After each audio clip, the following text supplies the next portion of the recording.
Thank you all very much for being here. I'm Rob Anderson from EuroFound, which is a European Union agency based in Dublin, Ireland, and I'll say more about that in a minute. I'm really delighted to have a truly distinguished panel sitting next to me. Martin Sandbu from the Financial Times, Louise Ashley from Royal Holloway, University of London, and Helen Brand, a real employer from the Association of Chartered Certified Accountants, the CEO, no less. And over the last day, we've talked, I think, a lot about higher education and schools and careers. And in this session, we'd really like to try to address social mobility head on. We'd like to ask questions about why it really matters to have social mobility and why generational inequalities are an issue. We'll be picking up policies and practices to promote upward social mobility. And certainly we'll be saying things about education, but we'll also be focusing on access to and progression in the labour market. So we'll try to give more emphasis probably to the employer perspective. At the same time, continuing from the last session, I hope the speakers will be bringing evidence to bear and that you will have an opportunity to interrogate them. I'm coming, as I say, from a European Union agency. It's a little bit different to most EU agencies insofar as we have on our board representatives not only from governments in every member state, but also from the trade unions and the employers. So the TUC and the CBI are represented on the board. 28 member states.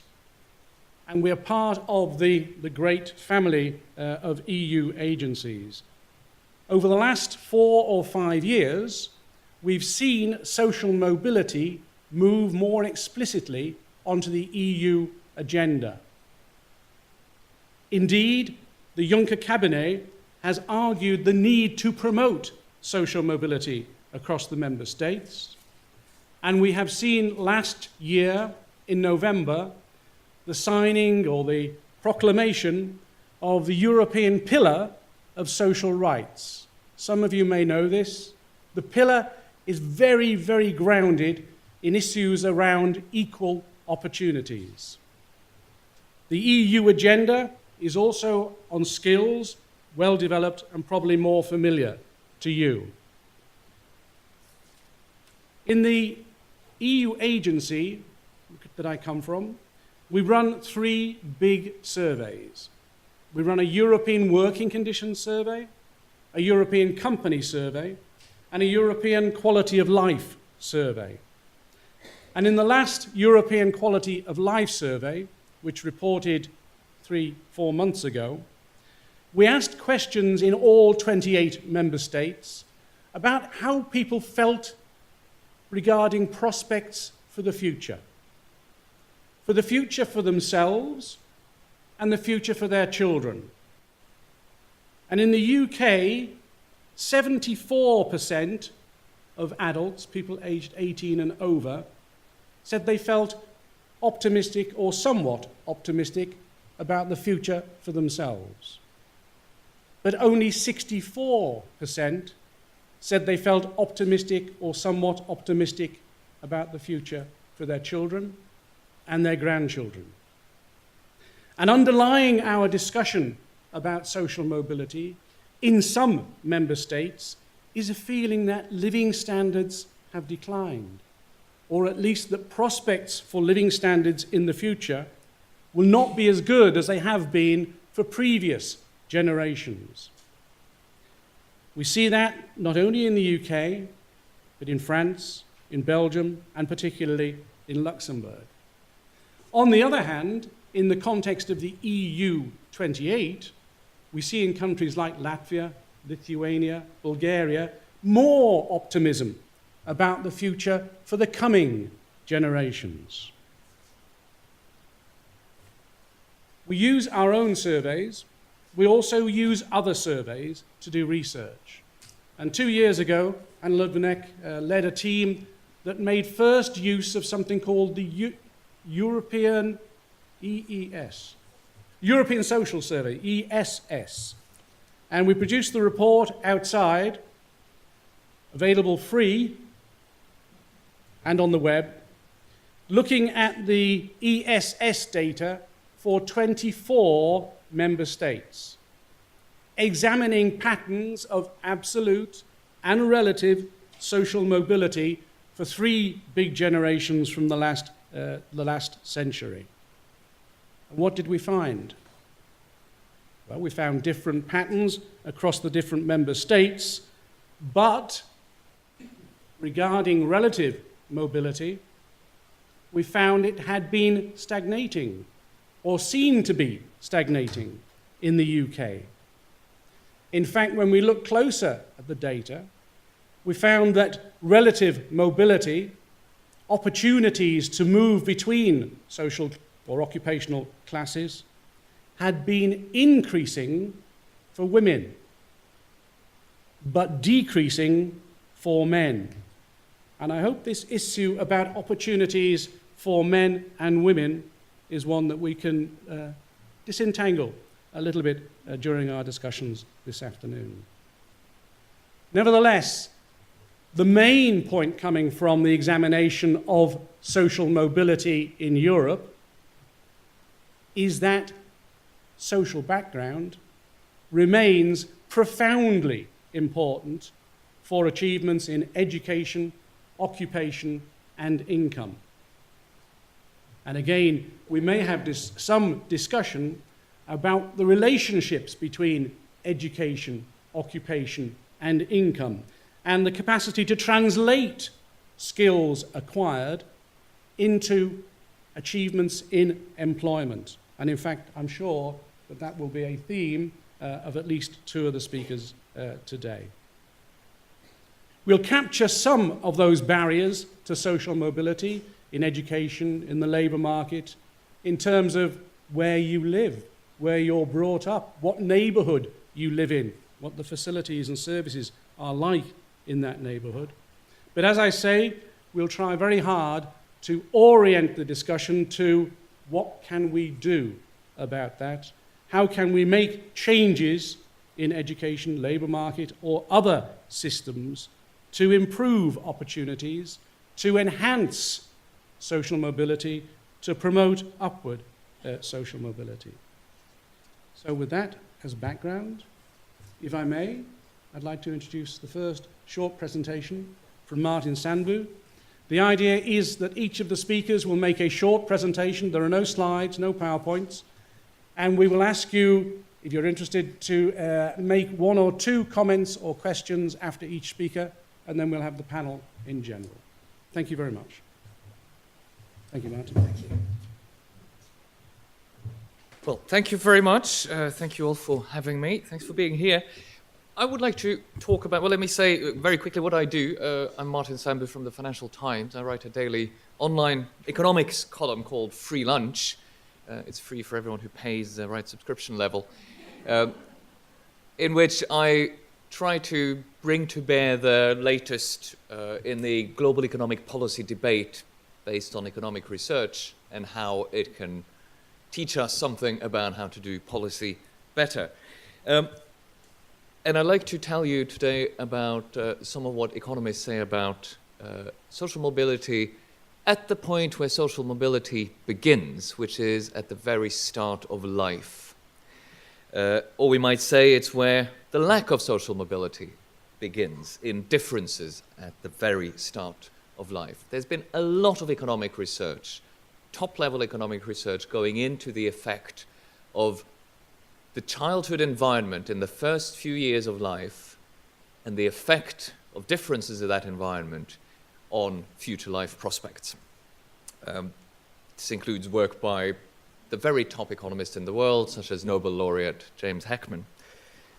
And the findings from that literature, which is ongoing, and then the evidence keeps accumulating, is that those differences in the environment a child is exposed to in the first few years of life have enormous effects on future life prospects, long into adult life. and that there are a lot of low-hanging fruit in terms of improving prospects where those environments are less than ideal. And that means when you have differences in a parental situation, a family with lower education or lower resources than the average or than better placed parents, the opportunities they can give their children at the very start of life will have effects on that child's life chances later on.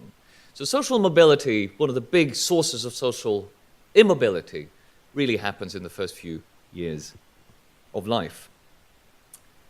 Now, I'm not going to go into details about this. We know a lot about how formal childcare settings seem to be better than informal ones, but they have to be high-quality ones, well-funded ones, and so on.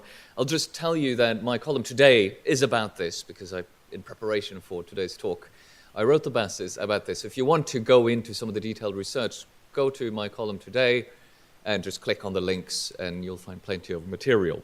fd.com/freelunch, you'll find it. Now, I want to just pull out a couple of main general points about this literature on social mobility and early childhood intervention to show how it's particularly relevant to business and to employers. One is that mobility, in the sense I've informally talked about it here, basically means productivity. More mobility, higher mobility through better childhood environments basically means that a child has better skills, cognitive and social, more employability, and also lesser risk of various antisocial, social destructive behavior like crime and so on throughout life. So this is mobility in a sort of informal sense that works through better employability and more productivity. So that's the first point. The second point follows immediately from that.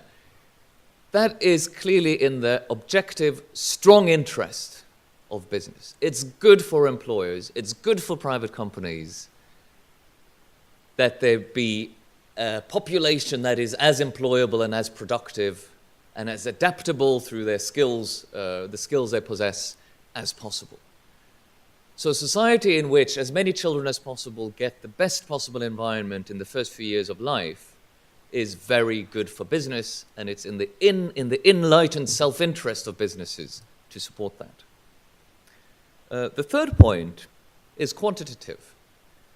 The effects are large, and the returns on the money spent on this sort of improvement and investment into social mobility through early childhood intervention are very large. So just to cite Jim Heckman again, who's done a lot of econometric work on various programs to improve early childhood education and childcare settings for the very youngest, finds that the return on investment in terms of the economic return to society, the overall social return, can range from 7 to 13% per annum. He cites in one study a cost-benefit ratio, a benefit-to-cost ratio of 7.7, and an annual return, social return on investment of 13.7%. Show me an investor who wouldn't jump on the chance of getting a predictable, real terms, 13-14% on investment every year. These are good investments, they're big numbers, and so it's clearly in the interest of business that such support should be in place. I want to make a fourth kind of tangential point, tangential but important, because this links to another dimension of mobility, which is women's mobility in the labor market. The OECD published its employment report this week, and they had a very interesting chapter that I recommend to you on in-work, job-to-job mobility of men versus women. So it's quite clear that career progression and salary progression tends to happen when people change their jobs either within the same company or another one. They progress to a better position. And most of the accumulation of career and salary progression tends to happen in about the first half of the career, so in the younger years of people's work careers. What the OECD show in this chapter is that across the board, in pretty much every OECD country, women have lower mobility in this sense of changing to better jobs than men. in this crucial phase of life, and they have a higher mobility in and out of work, which doesn't have these good effects. And the reason is obviously childbirth and child rearing. So in addition to the effect on the children of good support for early childcare, the early childcare environment, early childhood environment and childcare settings, there is an added possible benefit of improving the career mobility of women, where there is a lot of, I think, unharvested productivity gains possible also in the interest of business. So it's in the enlightened self-interest of business that resources should go into high-quality childcare and a good childhood environment. Now, there's obviously a little bit of a caveat there, because it's not clear that it's not that the children of your employees will 20 years down the line come and work for your company. You don't get to reap that particular investment, right? The harvest, the fruits of that particular investment. So there's a free rider problem. Some companies, in particular the sort of higher level ones, will be able to use support for early childhood years as a way to retain high quality employees, but there's a free rider problem. But we have a solution to free rider problems, which is to require everyone to contribute. So to refine what I just said, what is really in the enlightened self-interest of businesses is for there to be a government policy in which early childhood education and good quality childcare settings for the first few years of life is well funded. That will mean higher taxes, other things being equal, and where businesses in general are required to have the policies in place that accommodate people in work being able to have a good childcare environment for their young children. That may mean rules that make it easy for women to go out, or fathers to go out shortly around childbirth and then come back. So all of these things are requirements on business, right? It could be higher taxes somewhere in the system, and it can mean rules on what businesses have to do, how they have to treat their employees, that taken in isolation may seem like an inconvenience or worse. But I think what the research very convincingly shows is that those sorts of ambitious policies, even though they put, in an isolated sense, a burden on private businesses, are very much in the interests of those businesses in the short term and in the long term, because they create a much more productive economy and much more employable population, therefore a larger and better skilled workforce, and probably a more adaptable workforce, because some of the skills that come into play here are the ones that allow people to change careers or positions over the course of their lifetime, which allows the economy to be more flexible as the economy changes. So those are the points I wanted to make. There is very solid evidence why businesses together, and partly in order to overcome the free rider problem, should be supportive of policies that require largely universally businesses to either help finance or otherwise accommodate ambitious policies for social mobility in the very first stage of life. That's what I had to contribute, so thank you very much. Do you want me to stay up a little bit? Just for a moment, if anyone has a question. Everyone agrees, or everyone is stunned into silence by... Well, perhaps not. Please, sir. I work at Harwell. We've got a very good little stars group, a very happy group. I look out of my window, I see them working there. I also live in Newbury down the road, which is home of Vodafone, and we've got a lot of early stage childcare centres. They're for people who take their kids there and go off to jobs, not on a place like Harwell. Is there any evidence or any information about how these kind of facilities are working? In the case of Harwell, everybody's on that site is in a sense contributing to the value of the investment in their rent. For those who are having to go off elsewhere, are probably paying from their own pockets. There's been some really interesting research from Germany recently, which looks into who is it that benefits most from early life childcare provision. And it turns out, it's not entirely unexpected, it turns out that those who would benefit the most, those children who would benefit the most from high-quality formal childcare settings are the ones that are least likely to be sent there for affordability issues. It's children from the less advantaged families. And they're the ones who are less likely to have or choose to spend the money if they have to cover it themselves. So what the economists who've done this sort of research argue is that what this shows is that to get the full social return for society or the economy at large out of investment in childcare provision, it has to be well funded publicly subsidized, to an extent where it's coming close to universal. So it has to be so that pretty much everyone, every family, finds it affordable to take up the offer and continue to work. The UK falls quite short on that compared to many European countries. The UK spends a lot of money, the UK government spends quite a lot of money on child-related spending, but a lot of it is in the form of cash benefits to families, tax credits and so on, much less than other countries on actual in-kind benefits, subsidized childcare. That is matched with a tax system that makes the participation tax, as it's called, the loss in income from going for a second earner to go into work and having to pay effective childcare cost, very, very high, on the order of an effective tax rate equivalent to 90%, that sort of place. So there's a sense in which you get the biggest benefit if you go big, right? That there's sort of an increasing returns to scale from a public policy perspective. Thank you. And a second question from the lady in the third row. I work in the private sector. Thank you. And this is all lovely, and these are things that we keep hearing, though, consistently. Women need more childcare support. We need to invest more. But Brexit is going on. It's uncertainty. Budgets are cut short. The government hasn't got the money. You're talking we need big investment and fundamental change to make this happen. So the company I work with, the purse strings are really tight. People are really apprehensive. People aren't doing things because of uncertainty around Brexit.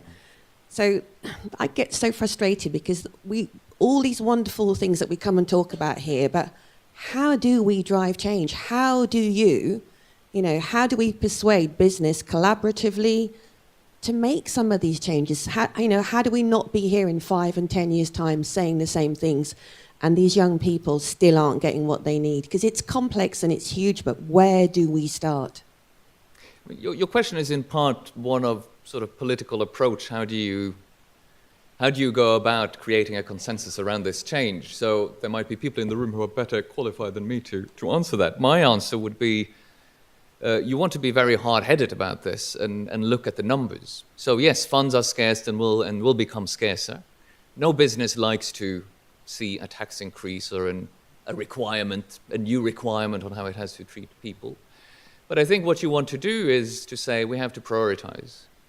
Clearly what you want to prioritize highest are the sorts of interventions, or the costs if you like, that you get the most return for. If you put either tax-funded spending or burdens, administrative burdens on business for various purposes on a list, I think that the research shows that doing those things for high-quality, wide-ranging early childhood intervention is probably one of the best ways, the most productive ways you can tax or inconvenience business. It's what you get the most back for. So I think that has to be the argument. It's true from what all the research shows. Maybe that means further down the list you need to remove some other requirements or change some other taxes or cut spending elsewhere if it's public spending we're talking about. But an overall limit on what you can do shouldn't stop you from prioritizing within that towards the most productive purposes. And the economics it's pretty overwhelming. These numbers are huge. It's kind of sort of almost irrational not to choose these investments if you were to do it in a sort of blank slate kind of way. So it's hard on shareholders and people who don't want to put our money in as well. It's so hard financially.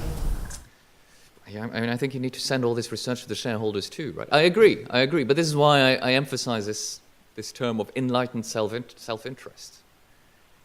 it's the same thing. You know, you wouldn't say we shouldn't build any roads because we have to raise taxes to build them. There have to be some roads, and we need to prioritize which ones and so on. Public transport, Heathrow, whatever. You have the same problem in every kind of policy intervention. And what you do find is that the countries that do more of this tend to be more productive. And you look at the Scandinavian countries and so on, it seems to work. So that's the case you have to sell. Thank you very much. Thank you. Thank you.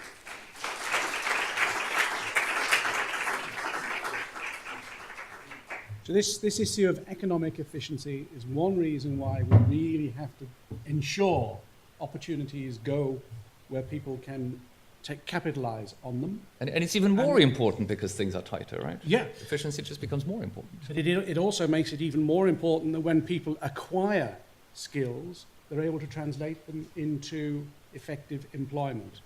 So now Louise, I hope, is going to talk to us a bit about why that's not always the case in some of the professions. Thank you very much. Thank you. So you've heard from an economist. I'm more of a sociologist, so a slightly different perspective. So just very briefly, who I am and what I do. I'm Louise Ashley. I'm an academic. I research predominantly diversity and inclusion, and I look mainly at large professional service firms, so-called elite employers, so banks, consultancies, accountants, lawyers, etc.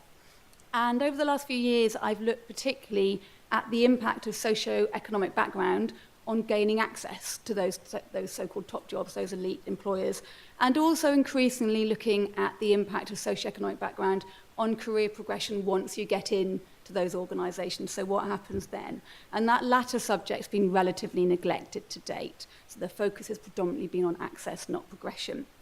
So I'm going to just talk briefly about what we know about that and also what employers have done, what seems to be working, what doesn't. And then I'm going to leave you with a couple of questions more generally about social mobility. So first of all, I'm sure that everyone in this room knows that trends in social mobility are to some extent contested. However, in the UK, there's more or less a consensus that in the years after World War II, we saw a rise in absolute mobility, partly as a result of absolute expansion of kind of professional and managerial jobs. And that's known as the more room at the top thesis. Rates of relative social mobility appear to be low in the UK. They may even have declined and be getting worse. The key point that I want to make here is the role of the professions and these so-called top jobs here. So in relation to social mobility, they play an important role. Essentially, in order to promote social mobility, upward social mobility, it is important that anybody of any background has a more or less equal opportunity to get into those elite jobs, top jobs, because they provide individual mobility projects, if you like. Now, this is problematic in part because a few years ago, for example, Alan Milburn published the Cabinet Office Panel for Fair Access to the Professions. That was back in about 2009. And that reported that over the past 30 years or so, access to those top jobs has become more, not less difficult if you come from a less privileged socioeconomic background. And as I said, that doesn't apply just to entry, it also applies to career progression. So, for example, Sam Friedman at the LSE has published work on the so-called class ceiling. So that uses data from the Labour Force Survey to say that your class of origin continues to have an important impact on pay throughout your career. And essentially, if you come from a less privileged background, if you get into a profession like finance or law, you experience quite a significant class pay gap that persists over time. And also, just going on to those intersections, that impact can be particularly marked, for example, for women. So women experience a particular class pay gap. So just thinking a little bit about access in terms of kind of what's happening there. Over the past 30 years or so, we've seen the formalisation of graduate recruitment and selection processes, particularly for large employers. And the idea behind that was that access would become more meritocratic, not less. So the idea was that recruitment would become about what you know and not who you know, and therefore it would be fair and objective. In practice, that has not really happened. So what we see is if we look at recruitment and selection processes for many large employers at entry level, we find that basically if you come from a more privileged background, you experience advantages that become cumulative throughout that process. If you come from a less privileged background, you experience disadvantages, which again appear to become cumulative through that entire recruitment and selection process. So very briefly, if we start, for example, with attraction, top jobs, elite employers tend to recruit their graduates from a very narrow range of universities, often within the Russell Group, but often much narrower even than that. The universities they tend to prefer to select from or recruit from tend to have especially poor records for socio-economic diversity. Those students benefit often from additional information and coaching about how to navigate that process. They enjoy higher conversion rates than applicants from other universities.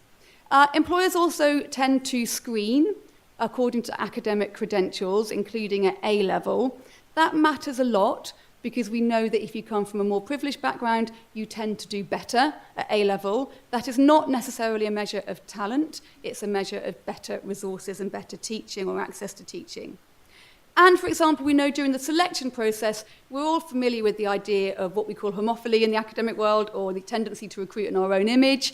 We know that for graduate employers, they often tend to look for this word called this polish word, as opposed to potential. So they look at kind of signs of cultural capital that act as kind of proxies for quality, but can be mapped onto your class status. So again, middle class applicants tend to have an advantage there.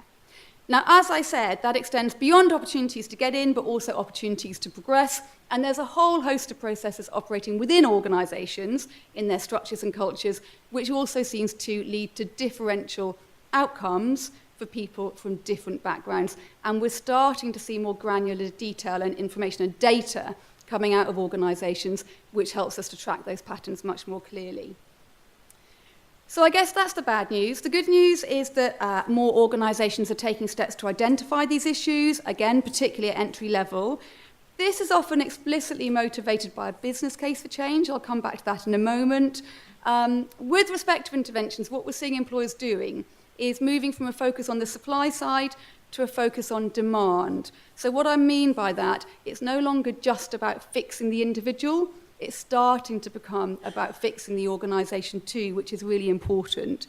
So initially, when organisations set up programmes to improve access for people from less privileged backgrounds, they focused on things like mentoring for underprivileged students, coaching, internships, skills training, that kind of thing. Now that's okay, it's okay, but what it's really saying is that we're going to try and make you guys, who are talented people, more like the middle class graduates we normally recruit. And we call that a deficit model of diversity. It's okay up to a point, it's not that effective. The most enlightened employers are now looking more at the processes that they operate and their cultures. They're trying to establish where those cultures discriminate, essentially, and they're making appropriate amendments. So, for example, they are no longer screening on academic credentials. They're using contextual data in order to contextualize someone's performance against the performance of their school, for example. And all those are really positive moves, not least because there's no point, for example, raising aspiration for underprivileged kids if the employers are not prepared to appoint them. So in order to help with that, we need more data at the organisational level. As I said, this is starting to emerge at this more granular detail, but we need to know better, or organisations need to understand who's applying to them, who's getting through, and why. And then they can put appropriate interventions in place as necessary. And they need to do the same for who's getting on as well. Really important in this agenda is the idea of intersection analysis. So we should not talk about social class or ethnicity or gender as discrete categories. We should look at how they relate to each other. And the data that we're seeing emerging from some organisations, for example, tells us quite predictably that typically white middle-class men have the advantage, but not always. And typically, the people who experience the most significant barriers are white working-class women. But that does depend on the sector and the organisation. Pretty much finally, we also, when we have interventions put into place, we need good evidence as to what works, preferably using quantitative and qualitative data to try and work out what's actually delivering improved outcomes. One of the oddities of the diversity agenda is quite often it's not remotely evidence-based at all. So employers will put into place practices and policies that have no evidence that they contribute to improved outcomes. We can talk about why that is if we want to. But one of the classics here is unconscious bias training. unconscious bias training often forms the absolute cornerstone of many employers' diversity approach. There is no evidence at all that it has any positive effect on outcomes, but employers continue to use it nevertheless. More generally, programs that are based on engagement and education that draw on people's interest in being socially accountable, appearing fair, seem to have a better effect. I think this is really critical, given the emphasis that organisations put on the so-called business case, which in fact is highly contingent and quite problematic. Two final points then on that. Those kind of general points about organisations, wider points about social mobility. I have two kind of concerns really, I suppose. One is I think that we talk about social mobility at the expense of inequality, and I think that inequality remains very important, but it's become more difficult to talk about politically and elsewhere.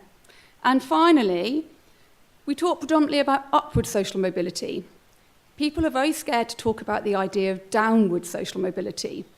But I would present to you the idea that unless we do see a significant expansion of room at the top, in order to get upward social mobility, some people have to have downward social mobility. Now, I normally give talks like this to a room full of employers, often in the city, often maybe who are paying for the kind of advantage that ensures their children do not experience that downward social mobility.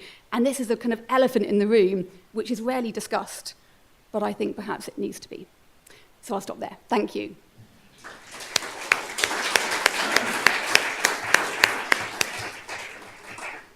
Lucky you weren't trying to be provocative. Yeah.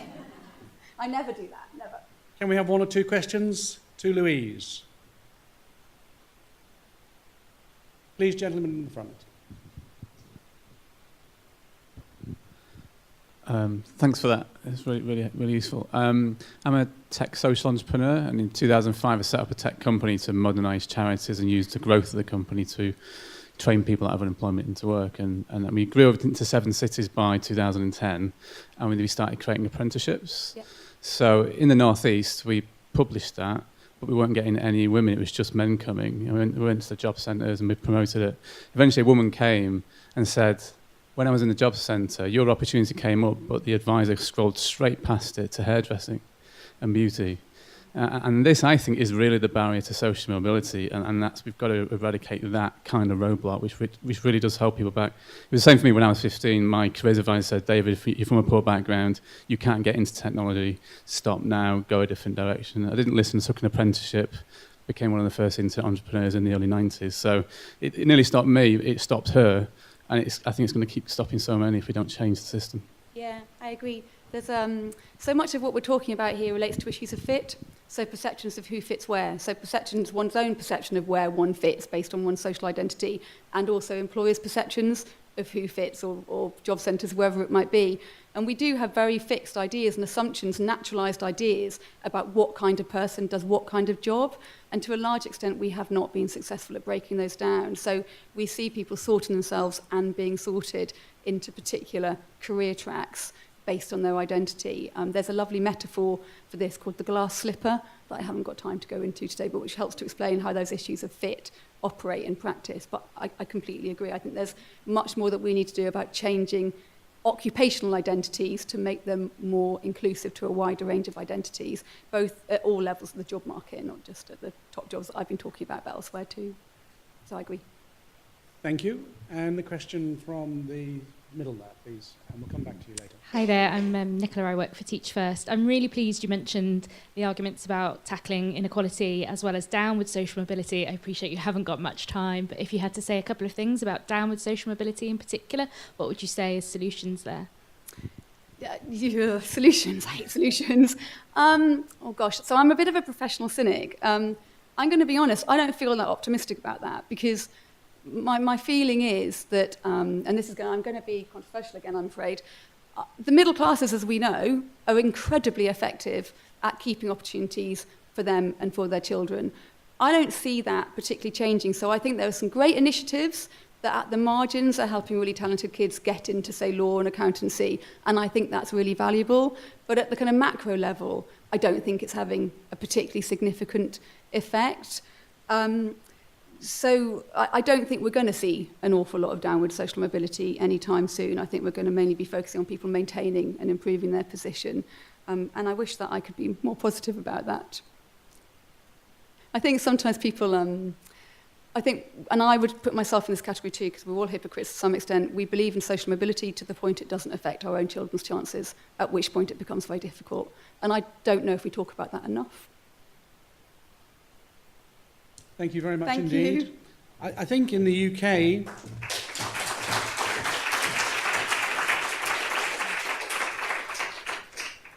UK, we have had a long-standing engagement with social mobility, probably more as a subject here than in any other EU member state.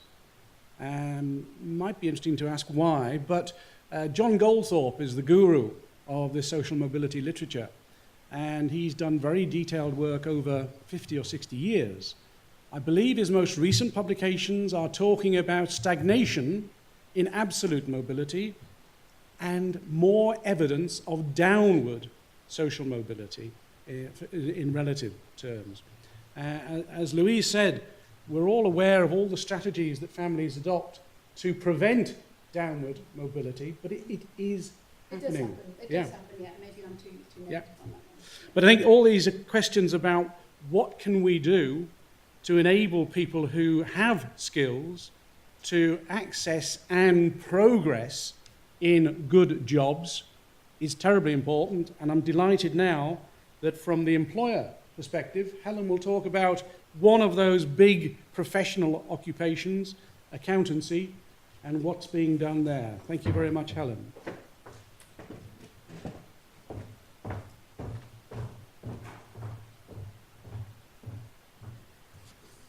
It's good afternoon now, everyone. I'm delighted to be with you and have the opportunity to talk about what might be done to improve social mobility. Just on that final point, I think it's very interesting to talk about that downward mobility point. I was in China last week, where the middle class is predicted to be 600 million people by 2020, which is, greater than the entire population of the European Union, I believe.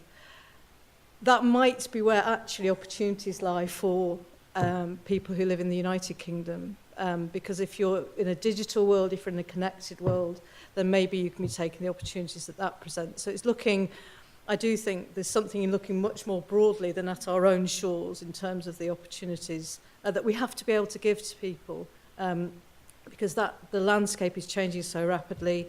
There are middle classes rising all over the world, but not here in the United Kingdom, so we have to think about that.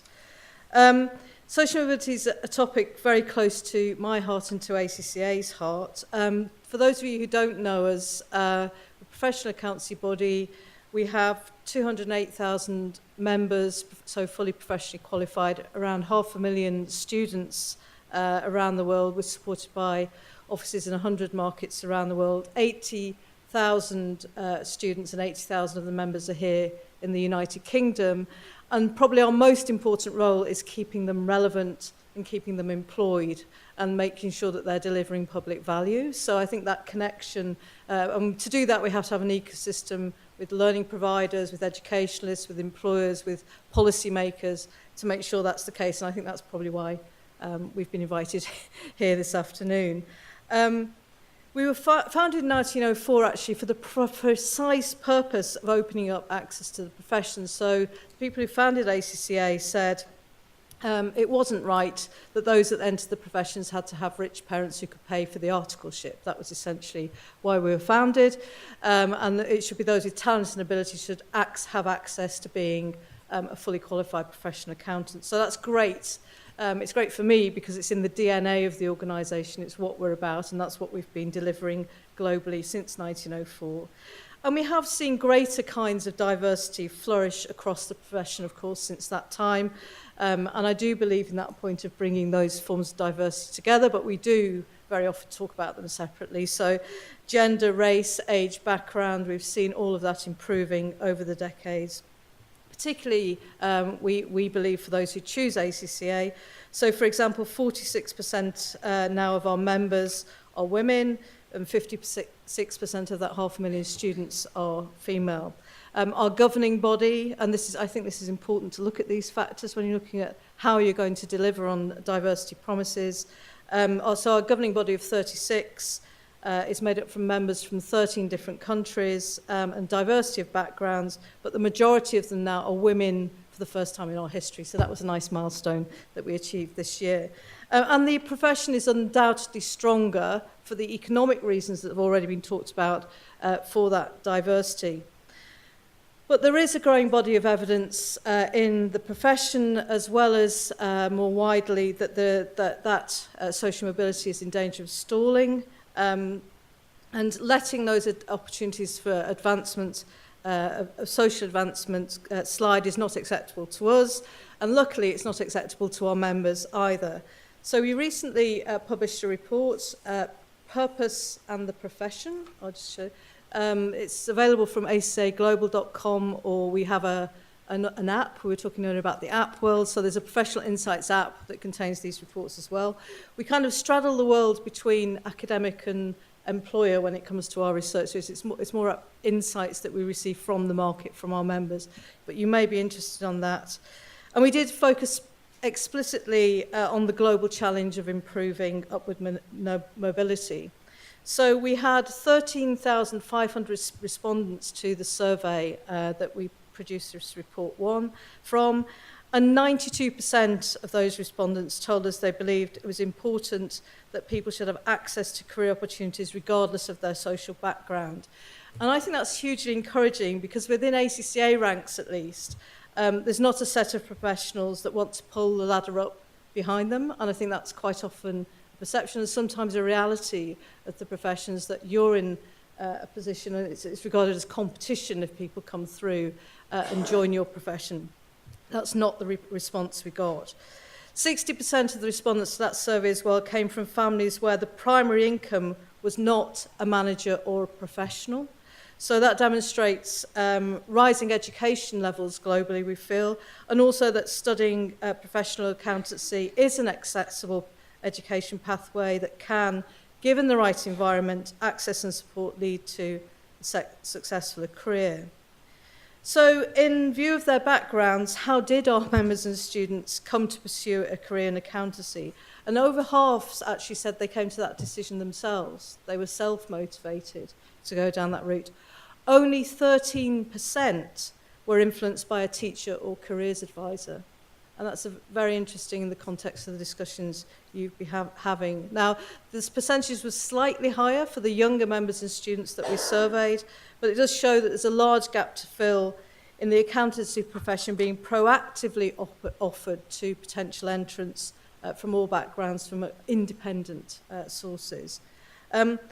We conducted roundtable discussions as part of this research as well, and low awareness of the profession as a career aspiration was a really noticeable theme. So from our members and students, they said they benefited greatly from choosing professional accountancy, and we have very moving tales of how that has transformed people's lives and transformed families' lives by entering into the profession. But they wanted the benefits that they'd received to be made more clear to the next generation of potential accountants. They didn't feel that that message was getting through. So the lack of understanding of the professional accountancy as a valid and attainable, very importantly, career choice is a key barrier that we must work hard to remove. The perception that this is not for me is still too prevalent in underrepresented groups, and it's a dangerous stigma that we need to overcome. Routes into the profession for those who lack the means, social capital, family or personal connections to point them towards it needs to be a continued area of focus for policymakers, employers, and of course the profession itself. So to help tackle this, ACCA has identified 6 what we believe tangible steps that the profession itself could take so it can live up to its image and its desire to improve social mobility. So first of all, raising awareness. So reaching beyond the traditional networks and larger urban areas, meaningful engagement with schools and careers services through that network of existing members who want to talk about the profession, and really get across that idea of providing the kind of professional qualification that's going to enable a young person to progress throughout their careers.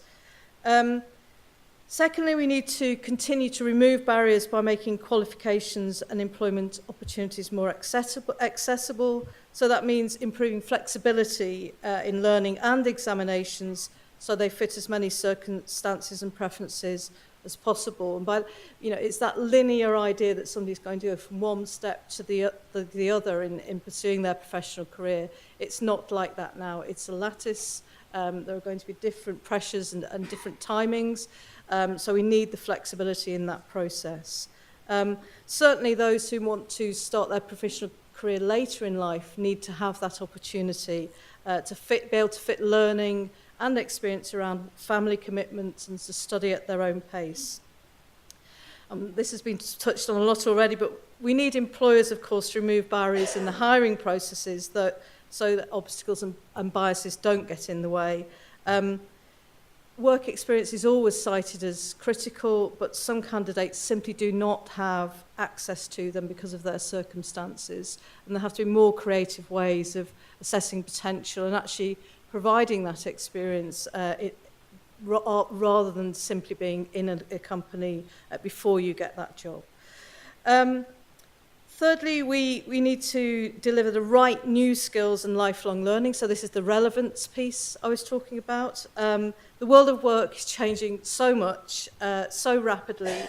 We as professionals need to make sure that we're thinking ahead, staying relevant and developing the right skills for the workplace of tomorrow. And in doing so, we need to look at how accountants can play a part in safeguarding, for example, planetary resources and the intersection between professional accountancy and artificial intelligence. Those are the kinds of areas where the professions need to be working, where actually young people are attracted to the professions that tackle those issues, but the messages might not be getting across and the learning might not be getting across. So if we stay on top of those contemporary issues that are absolutely top of the agenda for business and attractive to young people, we stand a chance of bringing the two together. And fourthly, I'd highlight the need to collect data on social diversity. Well, you'd expect that from a professional accountancy body, but reporting is absolutely key to driving change and having meaningful data that's available within the business and is available to the public, because believe me, reputation is all, and if you're not able to report positively on meaningful data around social diversity and social mobility, it becomes very difficult for businesses and organisations. So getting the right data set and having that reported consistently is very important. The fifth recommendation that we've made is to use digital means to drive democracy of opportunity. So we all know that the personal connections, family, friends, schools, university have been traditional routes to opportunities in the employment market, and they're based on background and circumstances, and they're not about talent and potential. But we have seen over the past decade the growth of careers-based digital social networking, and that is a good way of opening up social opportunities and employment opportunities. So LinkedIn, WhatsApp, in-company intranets are giving everyone who wants to move up a wider window onto the working world. So there's a different way of communicating and seeing the opportunities. And if those tools can be geared towards removing artificial barriers, they could have a bigger role to play in supporting genuine meritocracy. By example, by using existing data sources to identify and support people from different social backgrounds and address areas of underrepresentation. And they also have the potential to be algorithmically, I can't say that word, to use algorithms towards matching people with opportunities based on a wide range of factors, not just the academic factors that others might have been used in the past. So we can make the workplace more equitable, which is very important. And the use of social networking does avoid social biases, so that therefore the inclusion opportunity is so much greater. And finally, as we feel as a profession that we need to be actively engaging with policymakers, of course, across all spheres to champion these issues. And it's not just because it's the right thing to do, it's the critical for economic development. At the time, particularly in the UK, we're facing an absolutely critical moment in the economy. And we need to be harnessing every part of the talent pool to ensure that we have sustainable economies that serve all our people, not some of them. Thank you very much.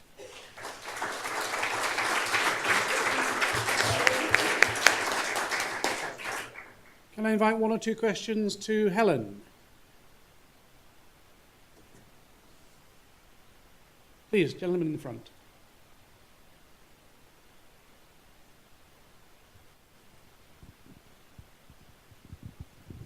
Hi, my name's Peter. I work for a local enterprise partnership delivering the Careers and Enterprise Company programme and the Enterprise Advisor Network.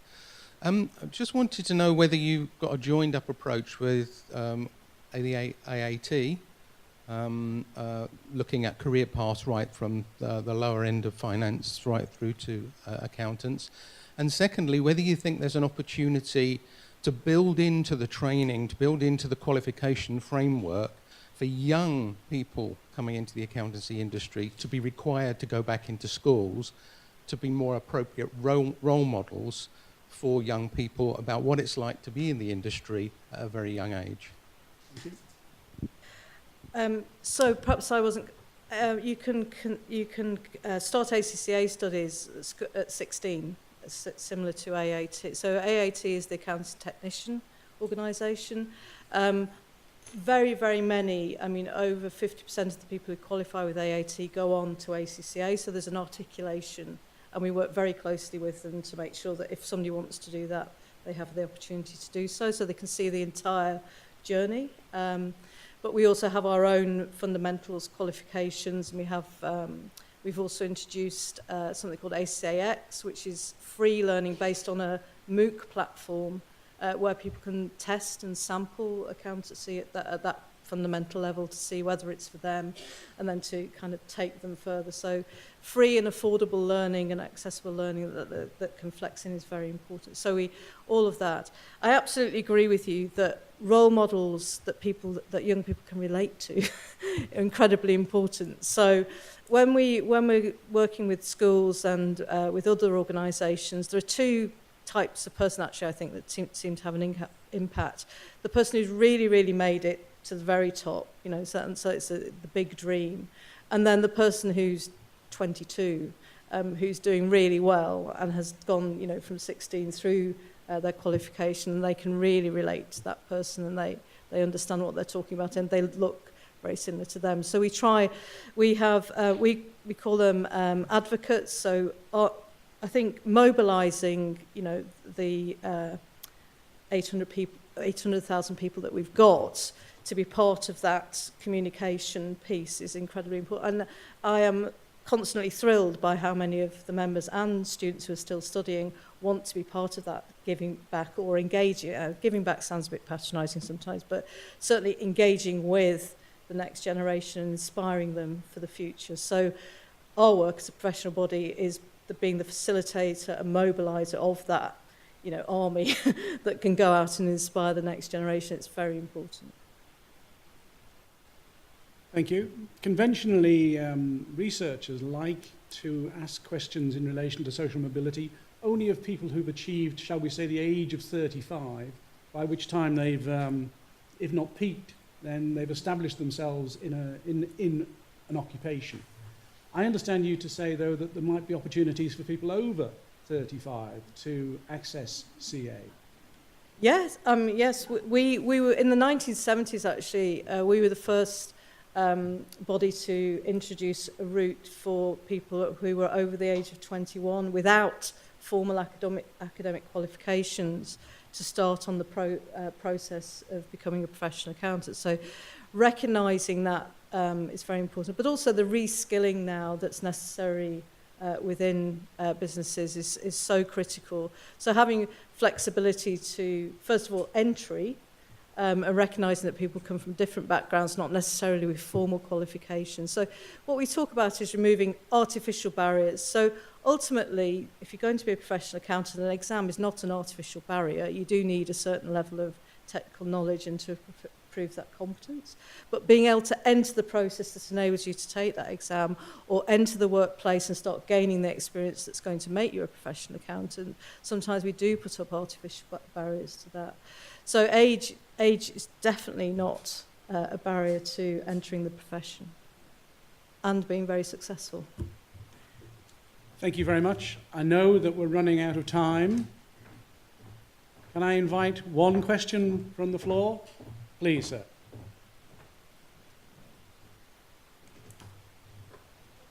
Thanks a lot. I try to keep it short. I'm Franz Kaiser, professor at the University in Rostock in Germany on vocational education. And I want to make one comment to Louisa. I totally agree that we shouldn't lose this term of inequality and stick to social mobility, because I think this term of social mobility transports something inside that means you are responsible if you do the mobility or not. And that's the one thing. And the second thing I want to add to what Martin said. All the politicians try to make us think that they are doing evidence-based politics. But if they would follow what you have said, they will invest in that thing. And that brought me to the thought, or the idea, maybe our society is very interested in keeping the fear of losing contact to the society going on. And we are maybe, some of us, are not interested in going back from that situation. Thanks. Well, I can comment very quickly. So I agree. So I think within organisations, the social mobility agenda in the UK has been integrated within the diversity and inclusion agenda. The diversity and inclusion agenda is a neoliberal agenda which is heavily focused on individual outcomes and individualisation of the self. So yes, but that's not to say that I don't think social mobility is important. I just think we shouldn't lose sight of the inequality word as well. thank you, Martin.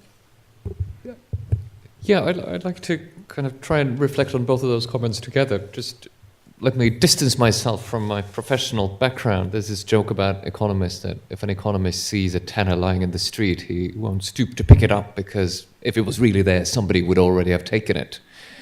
And it's a little bit a similar argument you're making, that if the leaders, politicians really cared about these things, they would obviously have done the right thing. But there are so many reasons not to do the right thing that don't have to be, suspect reasons. It could be a bandwidth issue. It could be that this knowledge is still fairly new. Part of what we're doing today is to do a little bit more of the dissemination of that. It could be that there are all kinds of, squeaky wheel gets the oil reasons in politics why the right things don't get done. But that just means you have to push harder. But I also wanted to come back on this inequality versus mobility issue. So I get terribly confused between relative mobility, absolute mobility, and so on. But when I try to keep it simple for myself, there's clearly some definition of social mobility where it's a question of mathematics that more upward mobility means more downward mobility. When we measure mobility by kind of your position, your relative position in society, then clearly some people going up must mean other people going down. That could be traumatic, right? But that's linked to inequality, because if you think of inequality as a ladder, the further away from each other the rungs are, the more difficult, the harder it is for somebody high up to go down, and the more they will resist it. So inequality and mobility, or the political prospects for them, fit together. So on some definitions, Denmark has very low social mobility, very low, less than the US on some measures. But it's a very egalitarian country, one of the most egalitarian countries in the world. So it doesn't really matter that much that if your parents were slightly below average, you will be slightly below average, because the difference between the bottom and the top is so narrow that nobody cares. Sort of it's a ladder with rungs very closely to each other. It's much worse when things are far apart. It's also easier if the whole ladder is moving up faster, so that everyone's getting better off in absolute levels, even if the relative positions might change. So all these things go together. Overall growth, inequality, and mobility, both sort of mathematically, technically, but especially politically, they go together. So I find interesting the point about how mobility has been, it's sort of seen as an element of the diversity agenda. Within organisations. Okay, What yeah. I was trying to say is that for the government, for governments, I should say probably, that the social mobility, of course, social mobility is intimately associated with levels of inequality, but within public discourse, the two have become detached, and I would suggest it's more palatable to talk about social mobility and more difficult to talk about inequality, but you cannot address social mobility without addressing rates of inequality, which is why I think we need to talk about both. So we agree. Yeah, we agree. Yeah. Well, that's great that we agree.